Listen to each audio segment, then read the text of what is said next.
وعن أبي هريرة رضي الله تعالى عنه قال قال رسول الله صلى الله عليه وسلم والله لا يؤمن والله لا يؤمن والله لا يؤمن قيل من يا رسول الله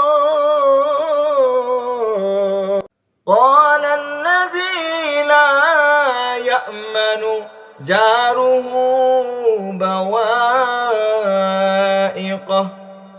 হযরত আবু হুরায়রা রাদিয়াল্লাহু তাআলা আনহু হইতে বর্ণিত, তিনি বলেন রাসূলুল্লাহ সাল্লাল্লাহু আলাইহি ওয়াসাল্লাম বলেছেন, আল্লাহর কসম সেই ব্যক্তি পূর্ণ ঈমানদার হবে না, আল্লাহর কসম সেই ব্যক্তি পূর্ণ ঈমানদার হবে না, আল্লাহর কসম সেই ব্যক্তি ঈমানদার হবে না।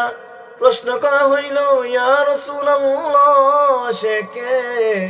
রাসূলুল্লাহ সাল্লাল্লাহু আলাইহি ওয়াসাল্লাম বলেন, যার প্রতিবেশী তার অনিষ্ট হইতে নিরাপদ নয়।